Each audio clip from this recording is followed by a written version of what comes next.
নমস্কার, আপনারা শুনছেন 221B হ্যারিসন রোড। বাংলার ভূত, বাংলার ভয়, উল্টোপাল্টা গল্প নয়। আমি সুমি, আর আমার সাথে রয়েছে প্রত্যয়। সবাই তো দেখছি আমাদের লাস্ট ভিডিওটা নিয়ে খুব এক্সাইটেড, মানে ট্রু হররের ওপর যেই প্রথম এপিসোডটা আমাদের চ্যানেলে করা হলো, তা সেইটা কিন্তু সবাই শুনতে ভুলবেন না। আর আজকে আপনারা শুনবেন প্রথমবার সৌম্য মণ্ডলের লেখা গ্রাম বাংলার ভূতের গল্প, রক্তপিশাচের আতঙ্ক। সান্যালের ভূমিকায় সৌরভধ্বনি সাহা, দুলাল ও রাঘবের ভূমিকায় নীল, বিধান হেদু ও গল্প পাঠে প্রত্যয়, নারায়ণ পুকাই এবং পুলিশ ইন্সপেক্টর নন্দীগোপালের ভূমিকায় আমি সুমিতেন্দ্র। আজকের গল্পটা শুনুন, জানান কিরকম লাগলো। আর দেরি না করে শুরু করছি আমাদের আজকের এপিসোড।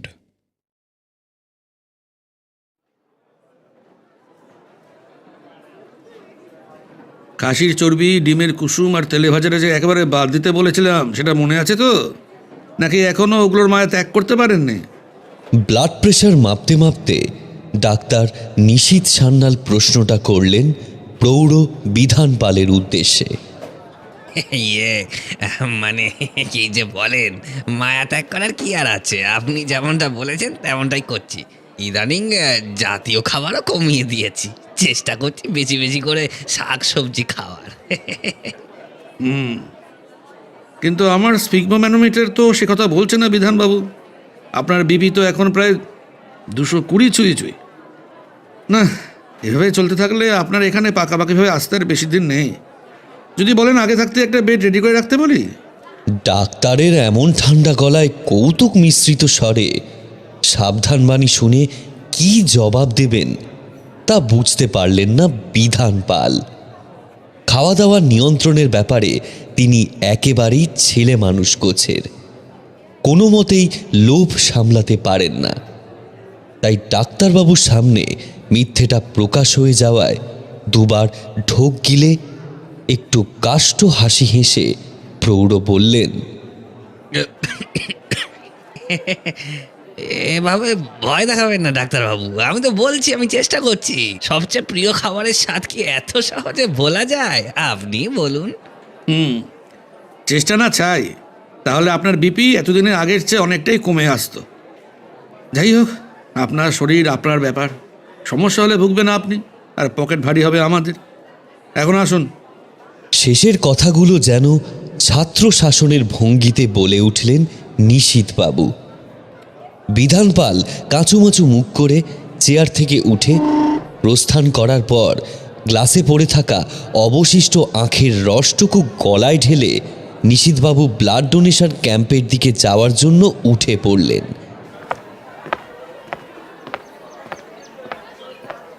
আজ 23শে ডিসেম্বর চৈতালিপুর গ্রামের প্রধান ও একমাত্র আধো উন্নত নবজীবন হাসপাতালের বাইরে ব্লাড ডোনেশন ক্যাম্পের আয়োজন করা হয়েছে। গল্পগুজবে মত্ত লোকজন সারিবদ্ধভাবে দাঁড়িয়ে আছে। ক্যাম্পের বাইরে রাখা বড় বড় স্পিকার থেকে ঘোষণাকারীর কণ্ঠ ভেসে আসছে।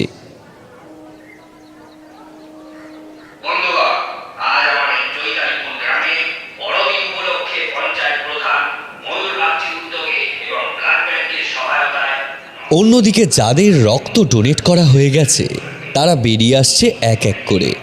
তাদের হাতে রয়েছে একটা বড় মাপের প্যাকেট।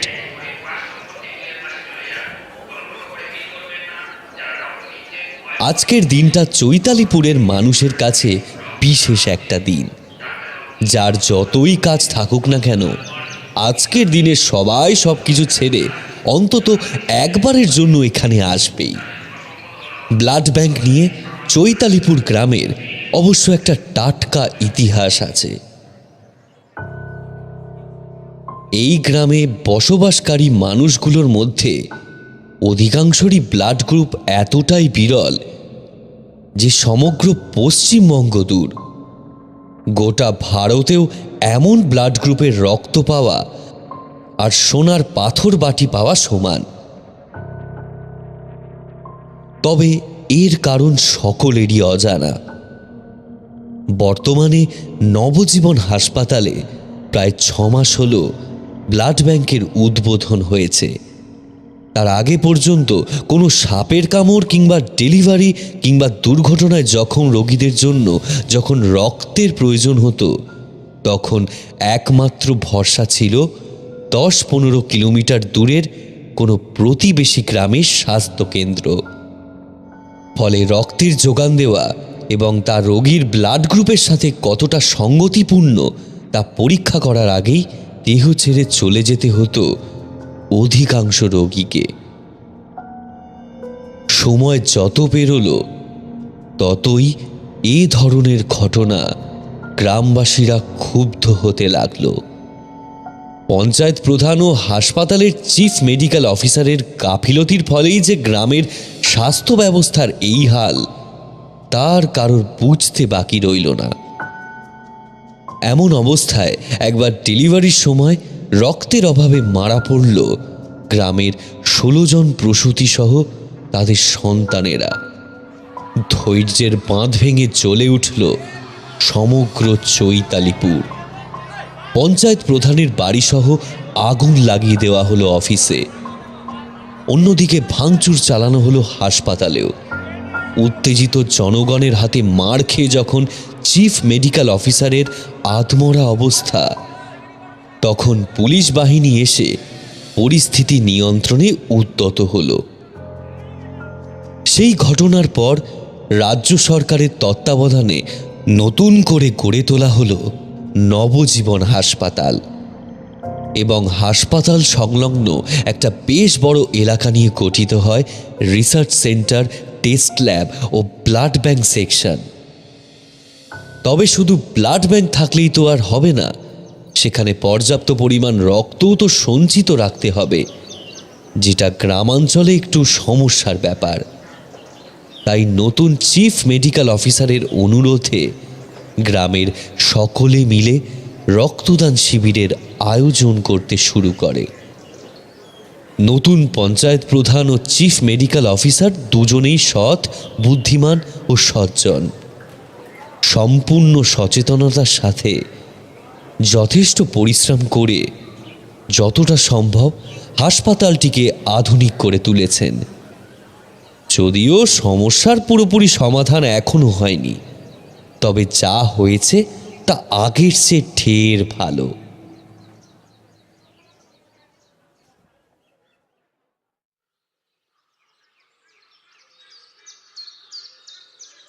শীতের দুপুরে শীতের হালকা আভা নিস্তব্ধ জঙ্গলের চারদিকে ছড়িয়ে পড়ে বেশ মনোরম পরিবেশ তৈরি করেছে। মৌচাক থেকে অতি সাবধানে মধু সংগ্রহ করার কাজ শেষ করে বাড়ি ফেরার তোড়জোড় করছে পুকাই। জঙ্গলের গভীরে যেতে পারলে আরও বেশি করে মধু সংগ্রহ করা যায়। বড় বড় মৌচাকগুলো জঙ্গলের গভীরেই আছে। এখন শীতকাল, সুতরাং মৌমাছির দল এই সময় ফুল থেকে ভালোভাবে মধু সংগ্রহ করতে পারে না। তাই আংশিকভাবে কিছুটা মধু মৌচাকের মধ্যে রেখে আসতেই হয়, যাতে পরে গিয়ে আবার তা সংগ্রহ করা যেতে পারে। কিন্তু চৈতালিপুরে একটা অলৌকিক কিংবদন্তি প্রচলিত আছে। গ্রামের দক্ষিণে অবস্থিত এই ঘন জঙ্গলের গভীরে এক ভয়ানক দানবের বাস। সবাই বলে সে নাকি যুগ যুগ ধরে ঘুমিয়ে আছে। সকলে তাকে নাম দিয়েছে রক্তপিচাস, যে কিনা জেগে উঠলে ছলে বলে নির্বিচারে মানুষ মেরে তাদের রক্ত পান করবে। কিন্তু এই দানব কখন জেগে উঠবে তা কেউ জানে না, ফলে ওদিকে কেউই যেতে সাহস পায় না। সকলের মতো পুকাইও ছোট থেকে শুনে আসছে একই কথা। তবে আজ মধু সংগ্রহের নেশায় একটু আনমনা হয়েই জঙ্গলের গভীরে প্রবেশ করেছিল পুকাই। পরে ভুল বুঝতে পেরে ফেরার পথ ধরেছে। বেশ অনেকটাই মধু সঞ্চয় হয়েছে আজ। আগামী কয়েকটা সপ্তাহ অল্প অল্প করে বেশ চড়া দামে বিক্রি করা যাবে। এসব ভাবতে ভাবতে পুকাই ব্যাগ বোঝাই মধু বেঁধে নিয়ে কাঁধে তুলে এগিয়ে যাবে।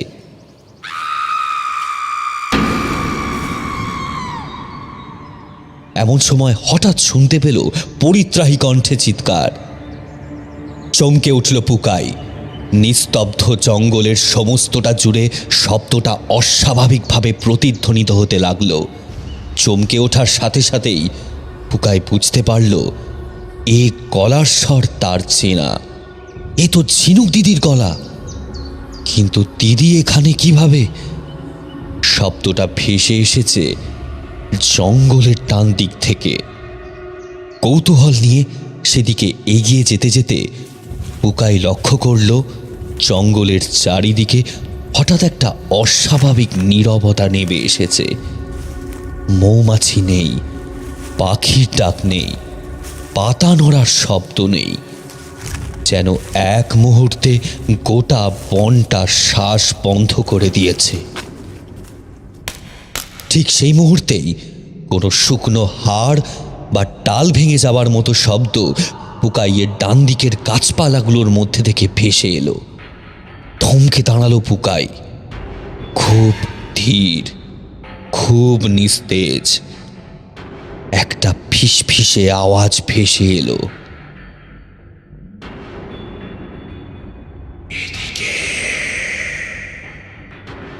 এবার ঝিনুক দিদির কণ্ঠস্বরটা একটু অন্যরকম ঠেকল পুকাইয়ের কানে। ফাটা, শুকনো, নিঃশেষিত স্বর। হাওয়া নেই, তবুও শব্দটা পুকাইয়ের কানের পাশ ঘেঁষে চলে গেল। শব্দের দিক লক্ষ্য করে এগিয়ে গিয়ে পুকাই দেখল কিছুটা দূরে একটা প্রকাণ্ড মাপের কদম গাছ রয়েছে। এগিয়ে যেতে যেতে পুকাইয়ের মনে হলো শব্দটা হয়তো ওই দিক থেকেই এসেছে। পুকাই যতই এগোচ্ছে ততই যেন ওর শরীরটা কেমন একটা করছে। তার সাথেই আশেপাশে ধীরে ধীরে কেমন একটা বাজে দুর্গন্ধ ছড়াতে শুরু করেছে। এমন অনুভূতি পুকাইয়ের এর আগে কখনো হয়নি, তাই সে পরিস্থিতিটা ঠিক বুঝতে পারছে না। হাঁটতে হাঁটতে যখন গাছ থেকে দূরত্ব প্রায় 10 হাত, তখন সেই দুর্গন্ধটা তীব্রভাবে ধাক্কা মারল পুকাইয়ের নাকে। এবার পুকাইয়ের মনে হলো গন্ধটা ওর ভীষণ চেনা। সেবার যখন ট্রেন দুর্ঘটনায় বাবার একটা পা বাদ গেল, সেই সময় ঠিক এই দুর্গন্ধটাই পেয়েছিল বাবার শরীর থেকে। দুর্গন্ধের চোটে 3-4 দিন ঠিক করে কিছু খেতেই পারেনি। সেই পচে যাওয়া দগদগে ঘায়ের সাথে টাটকা রক্ত মিশ্রিত দুর্গন্ধ। কিন্তু এখানে এই গন্ধ কেন? কথাটা মাথায় আসার সাথে সাথে কৌতূহলের বদলে ভয় এসে গ্রাস করল পুকাইয়ের মনে। ও তাড়াতাড়ি এগিয়ে গেল কদম গাছের কাণ্ড লক্ষ্য করে। কাছে গিয়ে থমকে দাঁড়িয়ে পড়ল। চাপা ভয়ের একটা স্রোত বয়ে গেল পুকাইয়ের শরীর জুড়ে। এমন একটা দৃশ্য দেখবে বলে আশা করেনি। কিন্তু কোথায় ঝিনুক দিদি? তার বদলে কে বসে আছে এখানে? গাছের কাণ্ডে ঠেস দিয়ে পড়ে থাকা মানব দেহটাকে পুকাই ভয়ার্ত দৃষ্টিতে জরিপ করতে লাগলো। দেহের মাথা থেকে পা পর্যন্ত সমস্তটা জুড়ে যেন লাল রঙের প্রলেপ লাগিয়ে দেওয়া হয়েছে, ফলে শনাক্ত করা যাচ্ছে না লাল রং নাকি রক্ত। হ্যাঁ, রক্তই বটে, না হলে চারিদিকে এমন গা গুলানো গন্ধ ছড়াতো কি? পুকাই বুঝতে পারছে না কি করবে। ওর বেশ মনে আছে দিদির গলার আওয়াজ এই দিক থেকেই ভেসে এসেছে, কিন্তু দিদি কোথায়? পাতার খসখস শব্দে পিছনে তাকিয়ে চমকে আর্তনাদ করে 2 পা পিছিয়ে যেতে গিয়ে হোঁচট খেয়ে পড়ে গেল পুকাই। ভয় ও দুশ্চিন্তায় মগ্ন অবস্থায় খেয়াল করেনি কখন ওর পিছন দিক থেকে সেই রক্তমাখা দেহ উঠে দাঁড়িয়েছে। গড়গড় শব্দ ভেসে আসছে সেই রক্তাক্ত দেহের মুখগহ্বর থেকে। পশুর ন্যায় হিংস্র গর্জন করছে দেহটা। দাঁত, জিভ, চুল, এমনকি দেহের চোখগুলো পর্যন্ত সম্পূর্ণ রক্তে রাঙা। গর্জনরত ভঙ্গিতে দেহটা এবার আস্তে আস্তে এগিয়ে আসছে পুকাইয়ের দিকে। পুকাই মাটিতে বসে থাকা অবস্থায় পিছিয়ে যেতে শুরু করেছে। ও যত পেছোচ্ছে ততই গর্জনের শব্দ আরও তীব্র হয়ে উঠছে। দুজনের মধ্যে দূরত্ব কমে আসছে ধীরে ধীরে।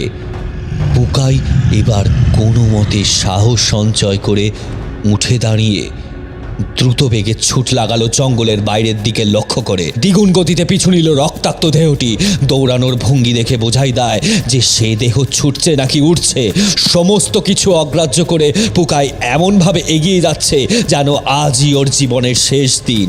জঙ্গলের বাইরে গিয়ে না পড়া অবধিও থামবে না, নয়তো পিছনে ধাওয়া করা ওই রক্তাক্ত বিভীষিকার হাত থেকে আজ আর নিস্তার নেই। প্রায় 20 মিনিট ধরে না থেমে দৌড়ানোর পর পুকাই এসে থামল জঙ্গলের ধারের পাকা রাস্তার কাছে।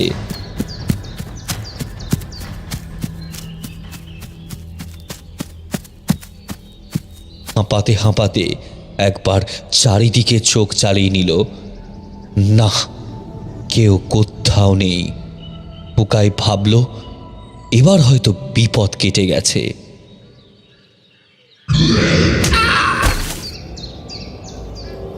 আর ঠিক তখনই হঠাৎ পেছন থেকে পুকাইয়ের চুলের মুঠি ধরে কে যেন ওকে মাটির সাথে মিশিয়ে দিল। মাটিতে পড়ে ব্যথায় কোকিয়ে উঠল পুকাই। দেখতে পেল সেই রক্তাক্ত অবয়বটিকে ওর দিকেই তাকিয়ে আছে। গড়গড় শব্দ ফুটে উঠছে, আর আগের চেয়েও দ্বিগুণ পরিমাণ ক্রোধ ও হিংস্র ভাব, যেন এক্ষুনি পুকাইকে জ্যান্ত গিলে খাবে। পুকাই পরিত্রাণের আশায় চেঁচালো, বাঁচাও, বাঁচাও! রক্তাক্ত অবয়বটি পাশবিক শক্তিতে তার মুখ চেপে ধরল। বন্য জন্তুর মতো গর্জন ছেড়ে মধ্যমা ও তর্জনী দিয়ে টিপে ধরল ওর গলা। তারপর নারকেলের উপরি ভাগের খোল ছাড়ানোর ভঙ্গিতে সজোরে উপড়ে নিল পুকাইয়ের গলার নলি। ভেঙে যাওয়া গলার মধ্যে দিয়ে ফোয়ারার মতো ছিটকে বেরিয়ে এলো রক্ত। লালচে হয়ে উঠল চারপাশ। পুকাইয়ের দেহটা কয়েক সেকেন্ড থরথর করে কেঁপে নিথর হয়ে পড়ে থাকলো মাটিতে।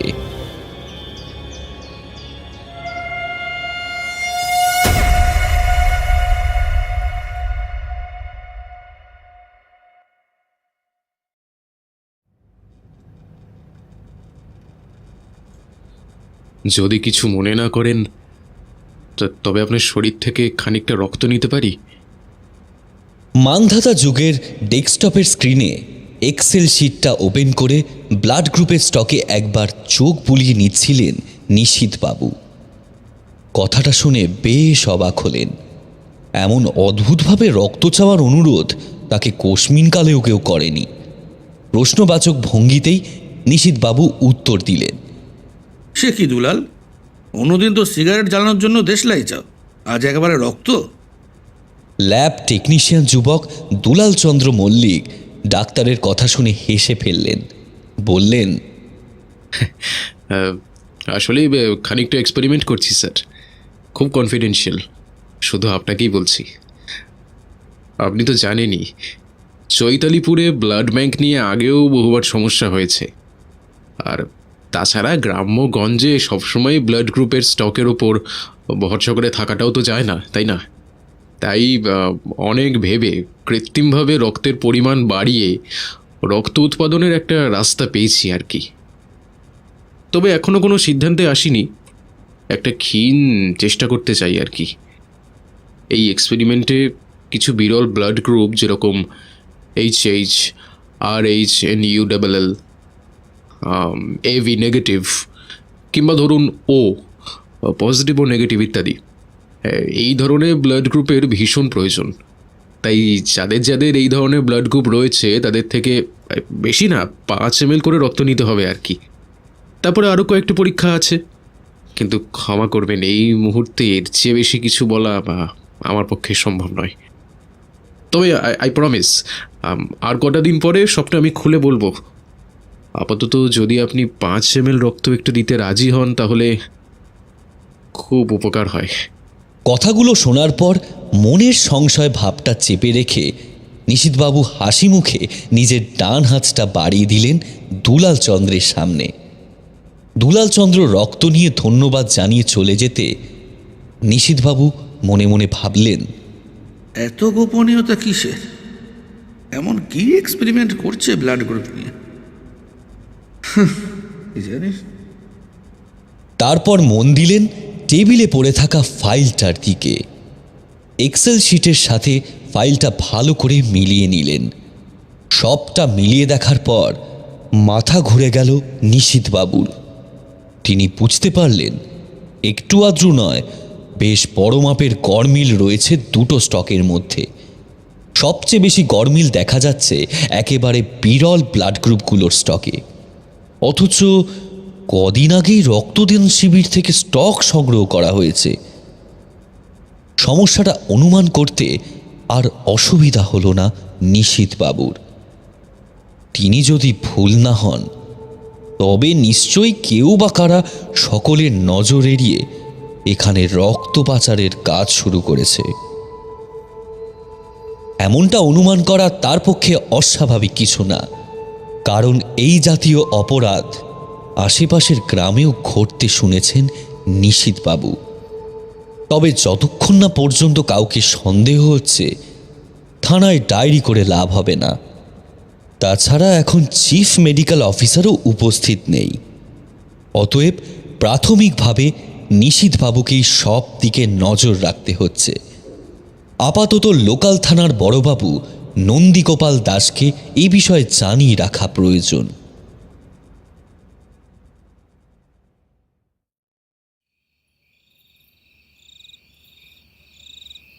চৈতালিপুর গ্রামে যতগুলো জলাশয় রয়েছে তার মধ্যে সবচেয়ে বিখ্যাত হল দক্ষিণের জঙ্গল থেকে একটু দূরে অবস্থিত ন্যাড়াপোতার ঝিল।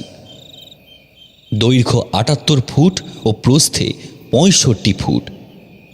এই ঝিলের কাঁচের মতো স্বচ্ছ জল ও মাছের প্রাচুর্যের কারণে এটি স্থানীয় বাসিন্দাদের কাছে একটি অমূল্য সম্পদ। যেহেতু এখন শীতকাল, তাই খুব বেশি কেউ মাছ ধরতে আসছে না। কিন্তু হাবিলদার হেদু সামন্তর মাছ ধরার নেশা পৃথিবীর অন্যান্য যে কোনো নেশাকে হার মানাতে পারে। আসলে মাছ খাওয়ার চেয়ে মাছ ধরাটাই তার কাছে বেশি আনন্দদায়ক। এই মাছ ধরার নেশায় তিনি বেশ কয়েকবার বিপদেও পড়েছেন, কিন্তু তাতে তার শিক্ষা হয়নি। ২-৩ দিন ছাড়া ছাড়াই গভীর রাতে কিংবা ভর দুপুরবেলা বড়বাবুদের অনুপস্থিতি ও নির্জনতার সুযোগ নিয়ে ছিপ হাতে করে হেদু সামন্ত চলে আসেন ন্যাড়াপোতার ঝিলে। বেশ কিছুক্ষণ ধৈর্য সহকারে ৫-১০টা প্রকাণ্ড আকারের মাছ ধরে আবার সেগুলোকে জলেই ছেড়ে দিয়ে ফিরে আসেন। এবারে ঠান্ডাটা বেশ জাঁকিয়ে পড়েছে, তাই সূর্যাস্তের কয়েক ঘন্টার মধ্যেই রাস্তাঘাট বেশ শুনশান হয়ে যায়। অন্যান্য দিনের মতো আজও হেদু সামন্ত জলে ছিপ ফেলে টর্চ জ্বালিয়ে ফাদনার দিকে তাকিয়ে বসে আছেন। তবে আজ প্রায় ১ ঘন্টা হতে চলল, বড়শিতে একটাও মাছ আটকায়নি। এমনটা তো অন্যান্য দিন হয় না। ফলে ধীরে ধীরে বিরক্ত ভাবটা বেড়ে উঠছে। এতক্ষণ ধরে একটাও মাছ ধরতে না পারায় হতাশ হয়ে যখন হেদু সামন্ত ছিপ গুটিয়ে আনবে কিনা ভাবছে,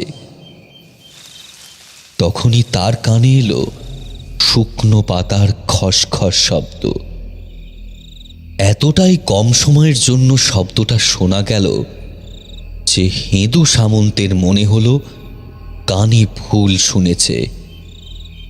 কয়েক মিনিট পর আবার ভেসে এলো শুকনো পাতার সেই খসখস শব্দ। এবার একটু নড়ে চড়ে বসলেন হেদু সামন্ত। বুঝতে পারলেন শব্দটা এসেছে দূরের একটা ঝোপ থেকে, বুকের ধুকপুকানি বেড়ে উঠল তার।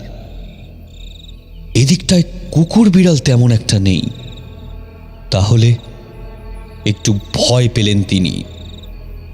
টর্চের আলোটা সামনের দিকে ফেলে চোর গলায় ডাক দিলেন,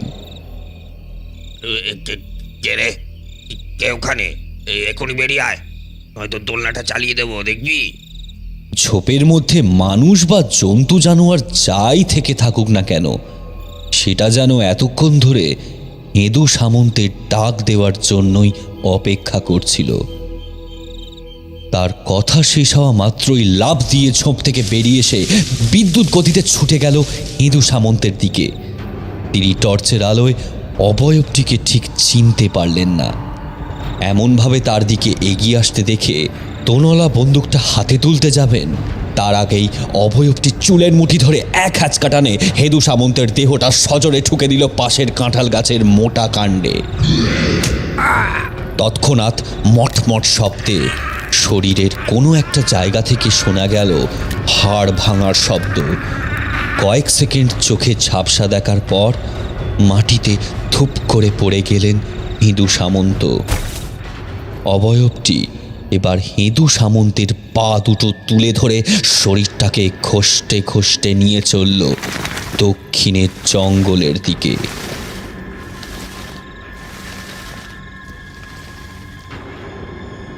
ঝিলের ধারে পড়ে রইল ছিপ, মাছের খাবার ও টোটা ভর্তি তোনলা বন্দুক।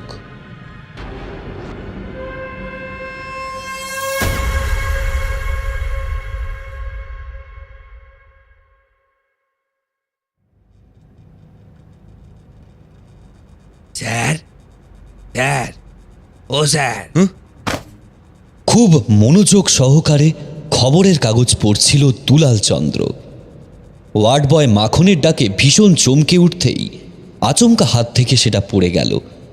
দুলাল চন্দ্রের এমন আচরণ দেখে একটু অপ্রস্তুত হলো ওয়ার্ড বয় মাখন।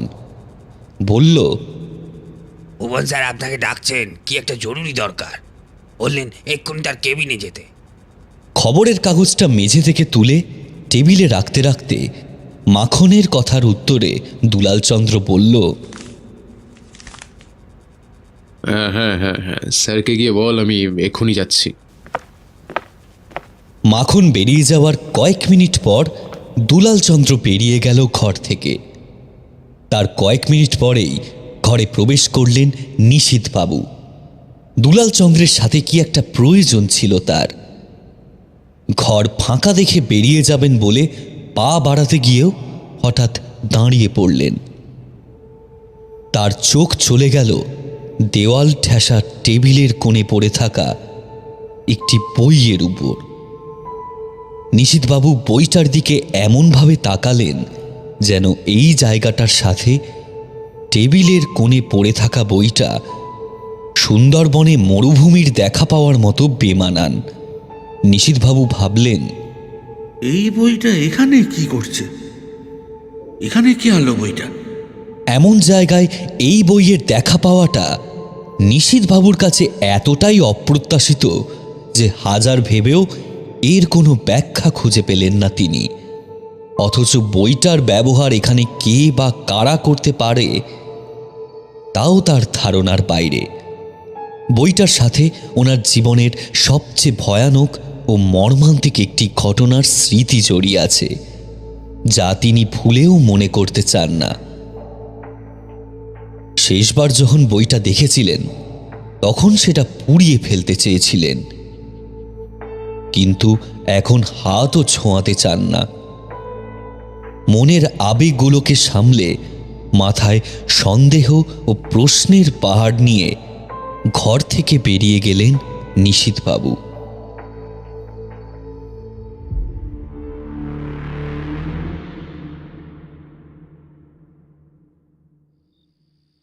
আরে আমি বলছি স্যার, বিশ্বাস করুন, রক্ত পিশাচ আবার জেগে উঠেছে। আমি নিজের কানে তার গর্জন শুনেছি কাল রাতে। হাবিলদার রাঘবের কথায় বিরক্ত হয়ে থানার বড়বাবু নন্দীগোপাল দাস বললেন, আরে আবার জেগে উঠেছে মানে কি? এর আগেও কি কখনো জেগে উঠেছিল নাকি? আর কানে যে গর্জনের আওয়াজ এসেছে বলছিস, সেটা তো কোনো জঙ্গলি জানোয়ারেরও হতে পারে। না স্যার না, আমি বলছি শুনুন, রক্ত পিশাচ আবার জেগে উঠেছে। শুধু আমি একা নয়, আরো অনেকেই শুনতে পেয়েছে। তাছাড়া তরিমোহন মুদির মেয়ে আর ওর ওই পিস্তুত ভাই উকাইও দুদিন ধরে বেপাত্তা। গতকাল বিকেলে যখন আপনি ছিলেন না, তখন তরিমোহন এসে থানায় ডায়েরি করে গেছে। হতাশ হয়ে কপাল থেকে চিবুক পর্যন্ত হাত চালিয়ে নিয়ে নন্দীগোপাল বললেন, সত্যি একজনে এসে মিসিং ডায়েরি করে গেছে, আর তুই এতক্ষণে এটা বলছিস যে খবরটা জরুরি সেটা না বলে? উফ, যতই বোঝাও না কেন এদের সেই একই কথা। ডিএসপি সাহেবকে বারবার করে বলেছিলাম আমাকে আর যেখানেই পাঠান এই পাড়াগায় ট্রান্সফার করবেন না। এই গোঁড়া কুসংস্কার মার্কা লোকগুলোর সাথে একদম কাজ করা যায় না, অসহ্য একেবারে। হাহ, কে শোনে কার কথা, যত সব রাবিশ। গতকাল মাঝরাতে জঙ্গলের দিক থেকে রক্ত জল করা এক ভয়ঙ্কর বজ্র গর্জনের আওয়াজ ভেসে আসে। শীতকাল হওয়ার ফলে গর্জনের তীব্রতা অনেকটা দূর পর্যন্ত ছড়িয়ে পড়ে। শব্দ শুনে অনেকেই ভয়ে জেগে উঠেছিল। হাবিলদার রাঘবের মতো অনেকেই মনে করছে ওটা রক্ত পিচাসের হুঙ্কার।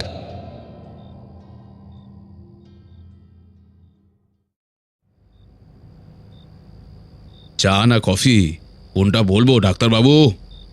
নন্দীগোপালের ডাকে ভাবনায় ছেদ পড়ল নিশীথবাবুর। হাবিলদার ও বড়বাবুর কথোপকথন শুনতে শুনতে নানান রকমের দুশ্চিন্তা এসে জড়ো হচ্ছিল ওর মনে। গতকাল রাতে সেই হাড়হিম করা বজ্র গর্জনের শব্দে নিশীথবাবুরও ঘুম ভেঙে গিয়েছিল। দুটোর কোনোটাই নয়, ধন্যবাদ। আপনার কাছে যা বলতে এসেছি সেগুলো একটু ভালো করে শুনে বলুন আমার এই মুহূর্তে ঠিক কী ব্যবস্থা নেওয়া উচিত। ব্লাড ব্যাংকের স্টকে ঘাটতি, রক্তপাচার চক্রের সম্ভাবনা সব মিলিয়ে যতটা সম্ভব স্পষ্টভাবে নন্দীগোপালকে সবটা জানাতে বড়বাবু একটু গম্ভীর হয়ে গেলেন। কি যেন একটা ভেবে নিয়ে বললেন, এমন কিছু যে একটা ঘটতে পারে তা আগেই আন্দাজ করেছিলাম। প্রতিবেশী গ্রামগুলোতেও এ ধরনের অপরাধ মাথাচাড়া দিয়ে উঠেছে। তবে সমস্যাটা হচ্ছে উপযুক্ত প্রমাণ না মেলায় সন্দেহভাজন বলে কাউকেই শনাক্ত করা যাচ্ছে না। উপযুক্ত প্রমাণ? প্রমাণ কিভাবে দেখাবো? এই মুহূর্তে স্টক রিপোর্ট ছাড়া তো আর তেমন কোনো প্রমাণ নেই। প্রমাণ ছাড়া কাউকে কি সন্দেহ হয়? মানে হাসপাতালে কারো কোনো অস্বাভাবিক গতিবিধি? না গোপালবাবু। আচ্ছা, আপনাকে একটা উপায় বলছি শুনুন। কাউকে কিছু না জানিয়ে কলকাতা থেকে কয়েকটা মাইক্রো সিসিটিভি ক্যামেরা আনিয়ে গোপনে হাসপাতাল চত্বরে, বিশেষত ওই স্টোরেজের সামনে বসানোর ব্যবস্থা করুন। এতে হয়তো কিছুটা কাজ হলেও হতে পারে। সে কাজ ইতিমধ্যেই সারা হয়ে গিয়েছে। আপনার মধ্যে তো দেখছি লালবাজারের গোয়েন্দা বিভাগে যোগ দেওয়ার সমস্ত লক্ষণ বর্তমান ডাক্তারবাবু। যাই হোক, ক্যামেরা যখন একবার বসিয়েই ফেলেছেন তখন কিছু না কিছু তো ধরা পড়বেই। তবে এর বাইরেও যদি কোনো রকমের আচরণ একটুও সন্দেহ হয় তৎক্ষণাৎ আমাকে জানাবেন। পিছনের লোক লাগিয়ে দেবো একেবারে। এই নিন আমার ফোন নাম্বার। বড়বাবুর কাছ থেকে সাহায্যের আশ্বাস পেয়ে কিছুটা স্বস্তি পেলেন নিশীথবাবু। হেদু, আরে হেদু, আরে ও হেদু। স্যার, হেদু আসেনি কেন? ওর আবার কি হলো? যাই না স্যার, কালকে দুপুর থেকে ওর কোনো পাত্তা নেই। সে কি? এক্ষুনি যা, কাউকে ওর বাড়িতে কাউকে পাঠা, যা এক্ষুনি। থানা থেকে বেরিয়ে আসতে আসতে নিশীথবাবুর কানে রাঘব ও নন্দীগোপালের কথোপকথনের শব্দগুলো ক্ষীণ হয়ে এলো। বাইকে স্টার্ট দিয়ে নিশীথবাবু চললেন হাসপাতালের দিকে।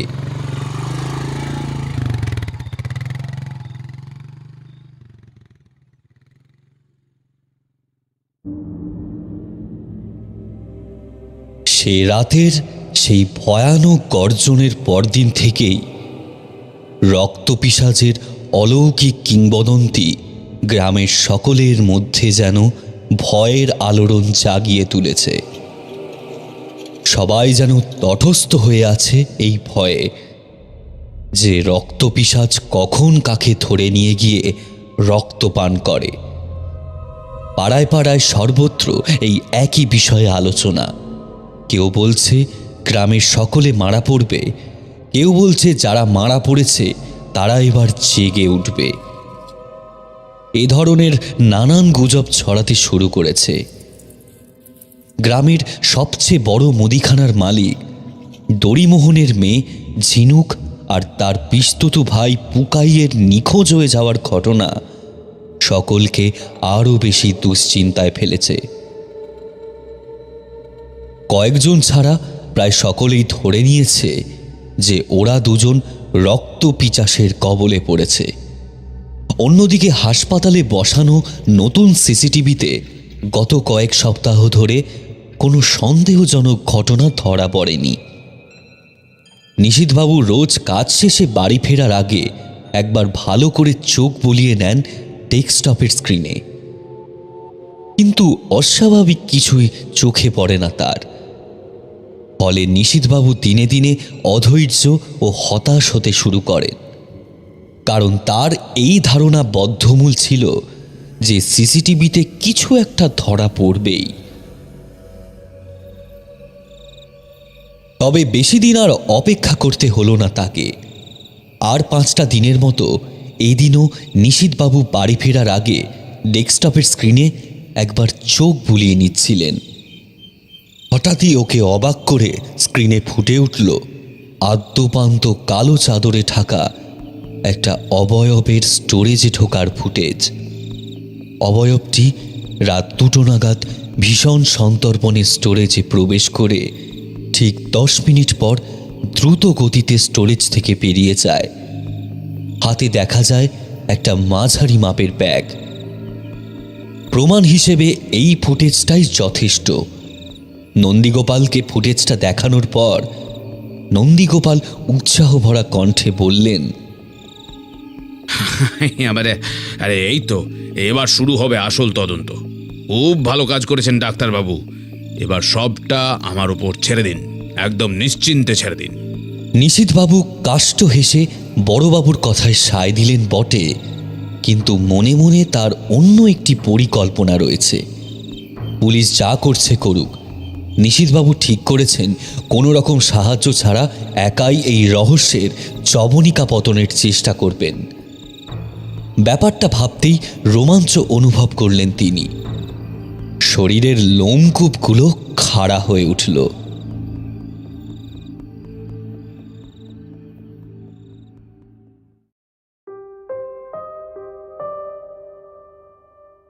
কিন্তু গত 15 দিনের আর একবারের জন্য নিশীথবাবু ওই অবয়বের কোনো সন্ধানই পেলেন না। সিসিটিভির সমস্ত ফুটেজ তন্ন তন্ন করে দেখলেন, এমনকি 1-2 দিন মাঝরাতের দিকে স্টোরেজের কাছ থেকে ঘুরে এসেছেন, কিন্তু কোথাও কিচ্ছু নেই। যেন নিশীথবাবুর পরিকল্পনা আঁচ করেই গা ঢাকা দিয়েছে সেই অবয়ব। তবে হতাশ হলেন না নিশীথবাবু। অপেক্ষা করতে লাগলেন ধৈর্যের সাথে। কপালে ভ্রুকুটি নিয়ে নিশীথবাবু যখন নৈশবোধ ছাড়ছেন, দেওয়াল ঘড়িতে তখন সময় জানান দিচ্ছে রাত 9:30। শীতকালের গ্রামাঞ্চল কিংবা মফস্বলে এটাই প্রায় মাঝরাতের সমান। সাধারণত এই সময়টা নিশীথবাবু নিজের লাইব্রেরির ঘরেই থাকেন, কিন্তু আজ দেরি হয়ে গেল একটা অন্য কারণে। সকালের দিকে হাসপাতালে কয়েকটি মৃতদেহ আসে। দেহগুলো একটু অস্বাভাবিক গোছের হওয়ায় তা দেখে নিশীথবাবু তো বটেই, এমনকি অটোপসি সার্জনরাও বেশ ঘাবড়ে গিয়েছিল। ডাক্তার বা সার্জনদের দৈনন্দিন কর্মস্থলে অসংখ্য বিভৎসতার সম্মুখীন হতেই হয়, কিন্তু এই দেহগুলো দেখে মনের মধ্যে কেমন যেন ভয়ের উদ্রেক হয়। আর 5টা সাধারণ রক্তাক্ত মরদেহর চেয়েও যেন একটু বেশি রক্তাক্ত দেহগুলো, যেন সমগ্র শরীরে কেউ তুলি দিয়ে লালচে রঙের প্রলেপ ঘষে দিয়েছে। এতটাই রক্তাক্ত হয়ে আছে যে দেহগুলোর শনাক্তকরণ অসম্ভব। গলার নলিসহ ভিতরের চেয়েও দৃশ্যমান। সবচেয়ে আশ্চর্যজনক ঘটনা ঘটে ময়না তদন্তের সময়। মরদেহে কোনো রক্তচাপ থাকে না, ফলে দেহ কাটাছেঁড়া করার সময় সাধারণত প্লাস্টিক ব্লিডিং হয়। কিন্তু এই দেহগুলির পোস্টমর্টেম করার সময় মানুষের জীবিত থাকাকালীন কোনো শরীরের ধমনী কাটা হলে যেমন স্পার্টিং বা অ্যাক্টিভ ব্লিডিং হয়, তেমনভাবেই রক্তক্ষরণ হতে শুরু করে। ব্যাপারটা এতটাই অবাস্তব যে অবাক না হয়ে পারা যায় না। শেষে ভয় পেয়ে অটোপসি সার্জনরা কাটা স্থানগুলি রিফু করে তাড়াতাড়ি সব কটা দেহ কোল্ড স্টোরেজে চালান করে দেয়। এমন বিস্ময়কর ঘটনা হাসপাতালের কর্মচারীদের মধ্যে ভীতির উদ্রেক ঘটাতে শুরু করেছে। যারা থমথমে মুখে দেহগুলো উদ্ধার করে হাসপাতালে দিয়ে যায়, তাদের ভীত সন্ত্রস্ত বক্তব্য যে এটা রক্ত পিচাস ছাড়া আর কারো কাজ হতেই পারে না। বেসিনে মুখ ধুয়ে নরম ডাস্টারে হাত মুছতে মুছতে এসবই ভাবছিলেন নিশীথবাবু। হঠাৎ শুনতে পেলেন একটা ক্ষীণ শব্দ ভেসে আসছে দূরে কোথা থেকে।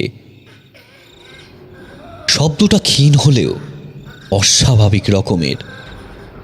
নিশীথবাবু কান পেতে ভালো করে শোনার চেষ্টা করলেন যে শব্দটা কোন দিক থেকে আসছে। এবার স্পষ্ট হয়ে এলো শব্দটা পুরুষ কণ্ঠে আর্তনাদের শব্দ। শব্দের তীব্রতা ক্রমশই যেন বাড়ছে। ব্যাপার কি? কৌতূহলী হয়ে নিশীথবাবু পা বাড়ালেন দরজার দিকে। বাইরে এসে দেখলেন অবাক কাণ্ড। নাইট গার্ড নারায়ণ বলে চিৎকার করে দৌড়ে আসছে নিশীথবাবুর কেবিনের দিকে। ওনাকে দেখে যেন ধরে প্রাণ পেল নারায়ণ। কাছে এসে জোরে জোরে হাঁপাতে লাগলো। এগি এগি কি হয়েছে নারায়ণ? এভাবে দৌড়চ্ছ কেন? স্যার স্যার স্যার মরা রক্ত পিশাচ মরা। কি মরা রক্ত পিশাচ? কি বলছো? মরা রক্ত পিশাচ হয়ে উঠেছে। কি? হ্যাঁ স্যার, মরা জ্যান্ত হয়ে মর্গ থেকে বেরিয়ে আমায় তাড়া করেছিল স্যার। একটু ঘুমিয়ে পড়েছিলাম, গড়গড় শব্দে ঘুম ভেঙে দেখি একটা লাল রঙের বিভৎস দেহ মর্গ থেকে বেরিয়ে আমার দিকে ছুটে আসছে। তাই দেখে কোনো মতে ছুটতে ছুটতে আপনার কেবিনের দিকেই আসছিলাম স্যার। কথাগুলো শুনে নিশীথবাবুর মুখের ভাবনা এমন যেন কেউ তাকে বলেছে যে সে কলকাতায় তুষারপাত দেখেছে। নিশীথবাবুকে দেখে নারায়ণ সেটা বুঝতে পেরে বলল, মায়ের দিব্যি বলছি, মায়ের দিব্যি আমি সত্যি বলছি স্যার, বিশ্বাস করুন। আমি কোনো নেশা ভান করি না, আপনি জানেন। আমি ভুল দেখিনি স্যার, আমি ভুল দেখিনি। চলুন চলুন আমার সাথে চলুন। নারায়ণের এই ভ্রান্ত ধারণাকে ভুল প্রমাণ করতে নিশীথবাবু বললেন, তুমি যারই দিব্যি খাও না কেন, এটা কখনোই বিশ্বাসযোগ্য নয় যে মরা বেঁচে উঠেছে আর তোমাকে তাড়া করেছে। চলো আমার সাথে এক্ষুনি। কি দেখেছো না দেখেছো সেটা এক্ষুনি প্রমাণ হয়ে যাবে। চলো। আরে কি হলো? চলো। আরে ভয় পাচ্ছ কেন? আমি তো যাচ্ছি, চলো। না স্যার। ডাক্তারের কথার চাপে নিমরাজি হয়ে ডাক্তারের পিছু পিছু যেদিক থেকে ছুটে এসেছিল সেদিকে ভয়ে ভয়ে চলতে লাগলো নারায়ণ। কয়েকটা ঘর ছেড়ে আইসিইউর কাছে আসতেই হালকা দুর্গন্ধ পেলেন নিশীথবাবু। তাতে পাত্তা না দিয়ে এগিয়ে চললেন। তাকে অনুসরণ করে চলতে থাকা নারায়ণের ভয় জমে যাওয়ার মতো অবস্থা। শুধুমাত্র নিশীথবাবুর চাপে পালাতে পারছে না।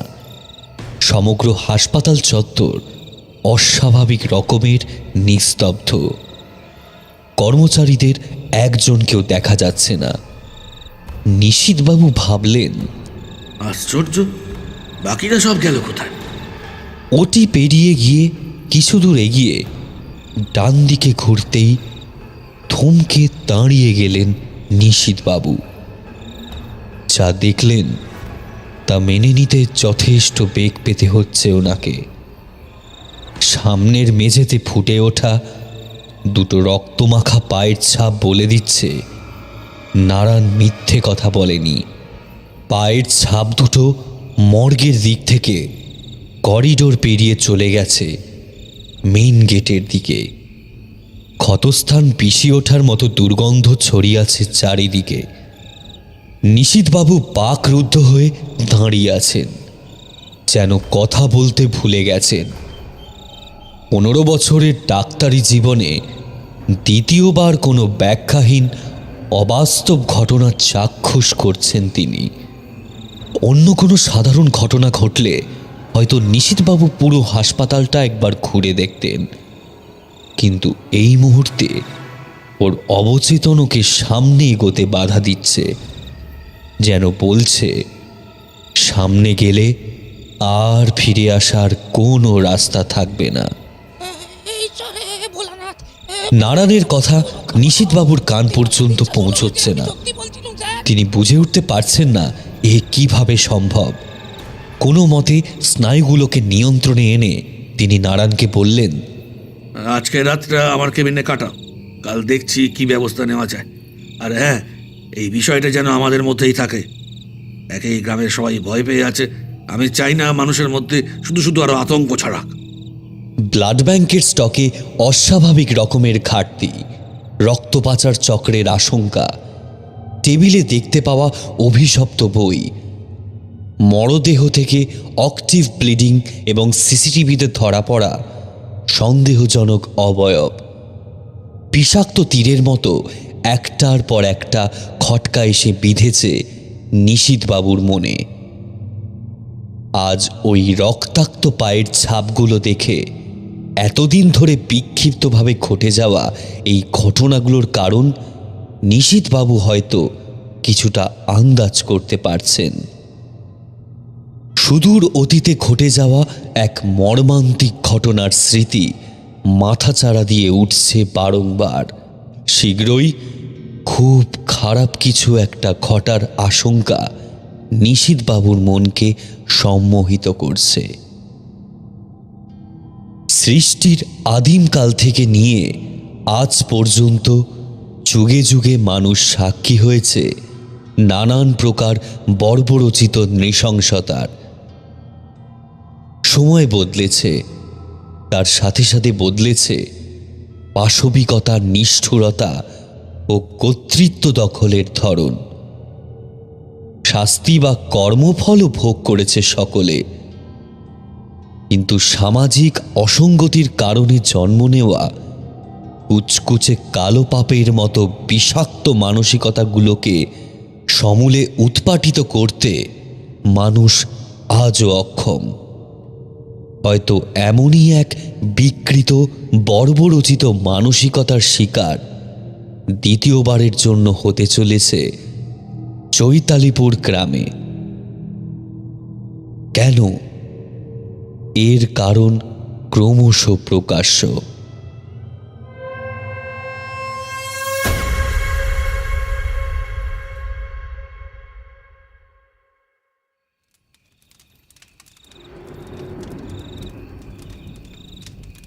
বিস্ময় ভরা চোখ নিয়ে চৈতালিপুরের দক্ষিণে অবস্থিত জঙ্গলের গভীরে হতভম্বের মতো দাঁড়িয়ে আছেন ডাক্তার নিশীথ সান্যাল।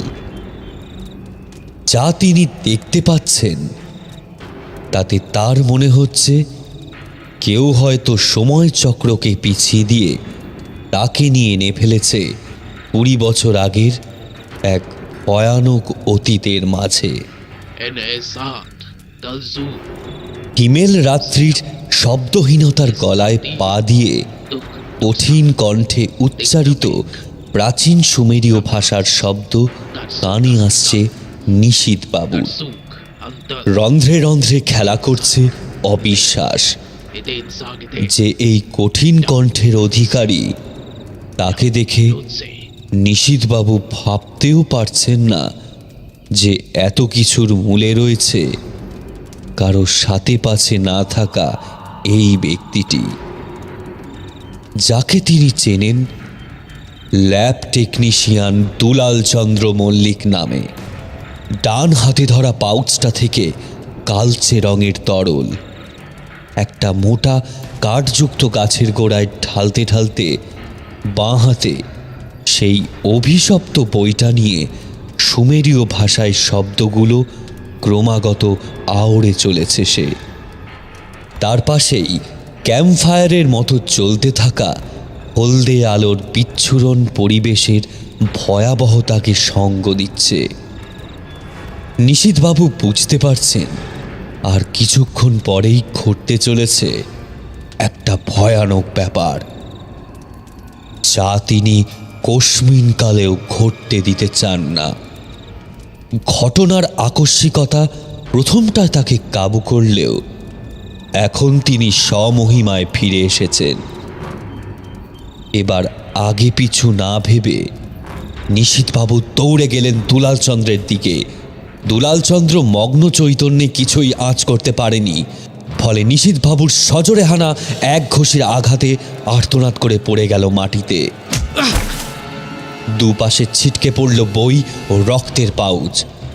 দুলালচন্দ্রকে উঠে দাঁড়ানোর সুযোগ না দিয়ে নিশীথবাবু মুহূর্তের মধ্যে পাশে চলতে থাকা আগুনের কাছে গিয়ে মোটা একটা আধপোড়া ডাল হাতে তুলে নিয়ে পুলিশের 3rd ডিগ্রি টর্চারের মতো একের পর এক ঘা বসাতে লাগলেন দুলালচন্দ্রের দুটো পা লক্ষ্য করে। তুই তুই তুই একটা জানোয়ার, রক্ত খেতে জানোয়ার।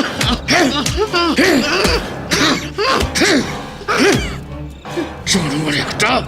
দুলালচন্দ্রের ব্যথায় কোকিয়ে ওঠার আওয়াজ ঢাকা পড়ে গেল নিশীথবাবুর ধিৎকার জড়ানো উক্তিগুলোর মাঝে।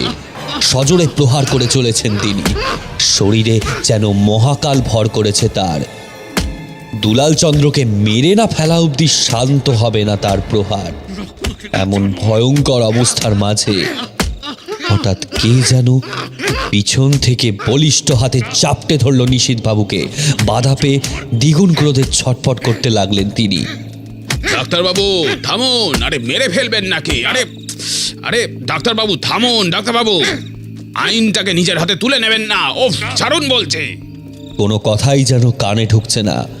পিছন থেকে চাপটে ধরা বলিষ্ঠ দুহাতের মাঝে পাশবিক আক্রোশে ছটফট করে চলেছেন নিশীথবাবু। এবার সেই চাপটে ধরা দুহাতের এক খাঁচকা টানে এক পাক ঘুরে গিয়ে মাটিতে পড়ে গেলেন নিশীথবাবু। হুঁশ ফিরল তার। মাটিতে উঠে বসে হাঁপাতে লাগলেন। শান্ত হন ডাক্তারবাবু, আসামি ধরা পড়েছে, ওর ওর উপযুক্ত শাস্তি হবে। বড়বাবু নন্দীগোপালের গলার আওয়াজে মাথা তুলে তাকালেন নিশীথবাবু। হাঁপাতে হাঁপাতে বললেন, সময় মতো এসে পড়ার জন্য ধন্যবাদ গোপাল বাবু, নইলে আজ দুলালের বদলে গোড়াদের ওপরে আমাকে থাকতে হতো। কয়েক ঘন্টা আগে নিশীথবাবু যখন লাইভ সিসিটিভি ফুটেজ দেখছিলেন, তখনই সেদিনের সন্দেহজনক অবয়বকে স্টোরেজ থেকে বেরোতে দেখেন তিনি। আজ আর সুযোগ হাতছাড়া করেননি, তার পিছু নিয়ে এসে পড়েন এই বনের গভীরে। পাছে কি ঘটে না ঘটে তাই আসার সময় নন্দীগোপালকে ফোনে জানিয়ে দিয়েছিলেন। ওফ, আর একটু হলে তো মেরেই ফেলছিলেন ওকে। যাই হোক, বাকিদের আসতে দেরি আছে।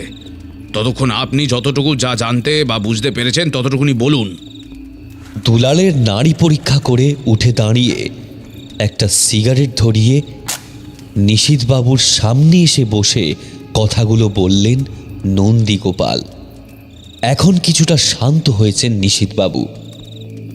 আগুনের ধারে পড়ে থাকা বইটার দিকে আঙুল দেখিয়ে বলতে শুরু করলেন,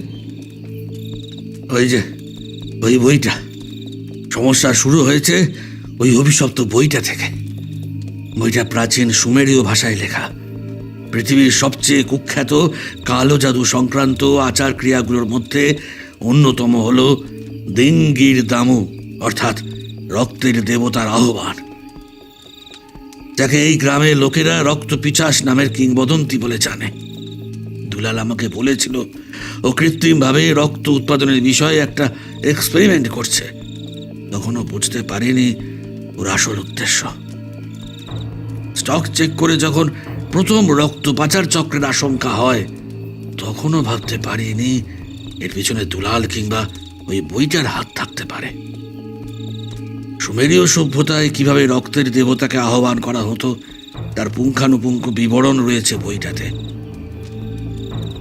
আমি নিশ্চিত যে দুলাল ওই আচার ক্রিয়ার উদ্দেশ্যেই স্টোরেজ থেকে গাদা গাদা রক্তের পাউচ চুরি করে এনে ঢালতো এই গাছের গোড়ায়। একটা নির্দিষ্ট সময়ে সেই দেবতা জেগেও উঠেছিল।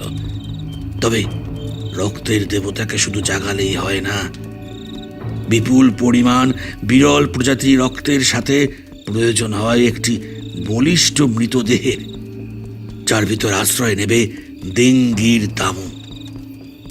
আর দেহ পছন্দ না হলে তা ছেড়ে বেরিয়ে এসে যাকে সামনে পাবে তাকেই মেরে শরীর দখল করবে। সেই শরীরও মনঃপুত না হলে খুঁজবে অন্য শরীর। গত সপ্তাহে কয়েকটা মৃতদেহ এসেছিল হাসপাতালে।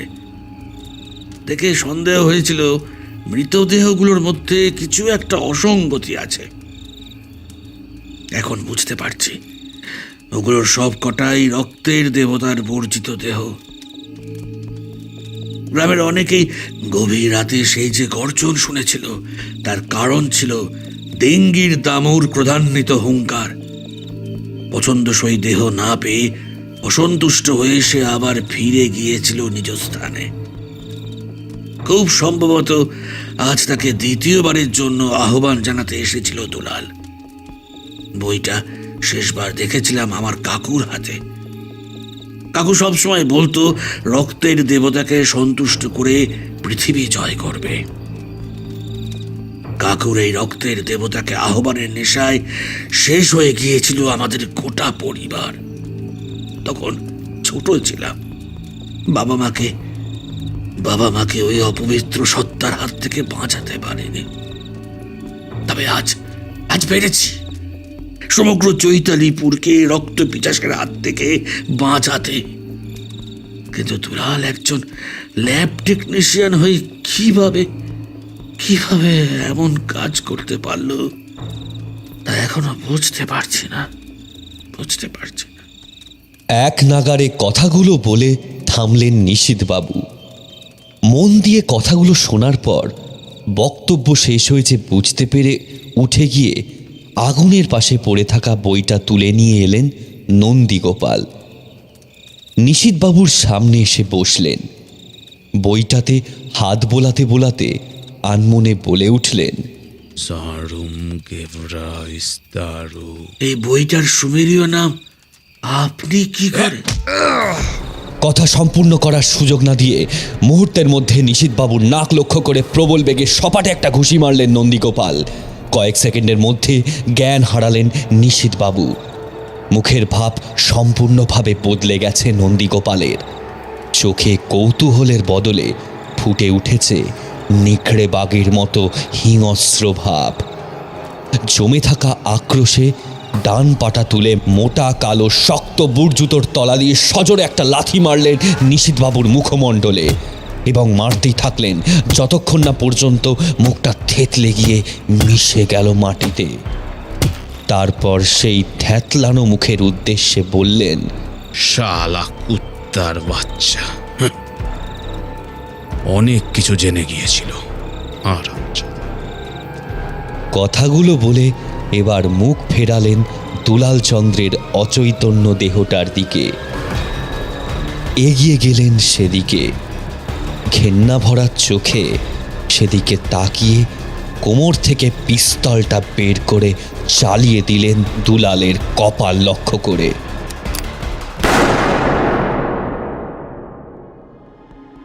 কান ফাটানো যান্ত্রিক শব্দ ছড়িয়ে পড়ল চারিদিকে। দুটো জ্যান্ত শরীরের হৃৎস্পন্দন থামিয়ে নিশ্চিন্ত মনে আরেকটা সিগারেট ধরালেন নন্দীগোপাল। ডাক্তারকে শেষ না করলে তার আসল মুখ বেরিয়ে আসতো সকলের মাঝে।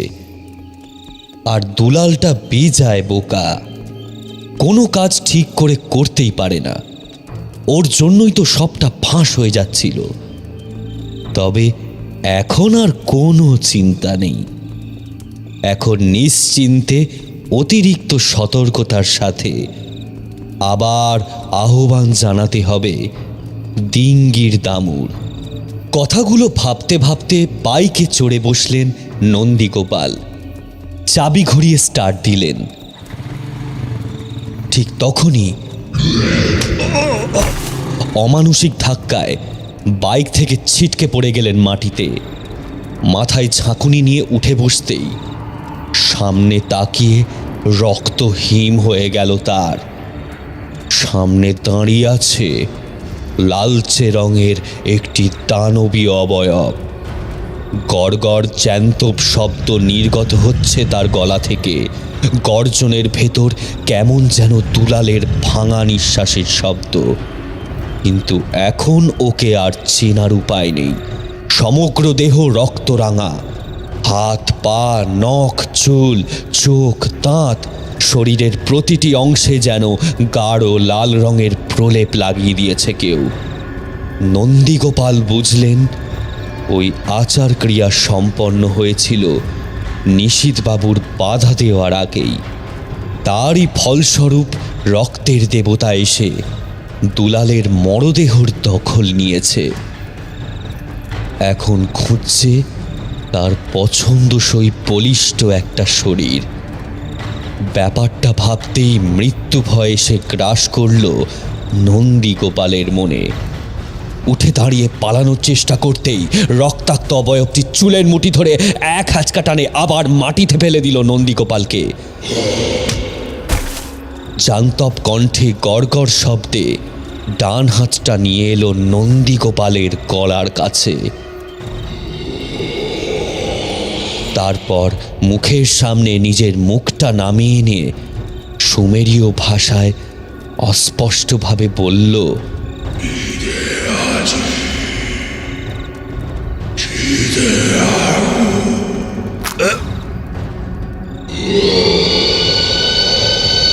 আরও একবার রাত্রির শব্দশূন্যতার মুণ্ডপাত করে মর্মভেদী পরিত্রাহী আর্তনাদের আওয়াজ ছড়িয়ে পড়ল সমগ্র জঙ্গল জুড়ে।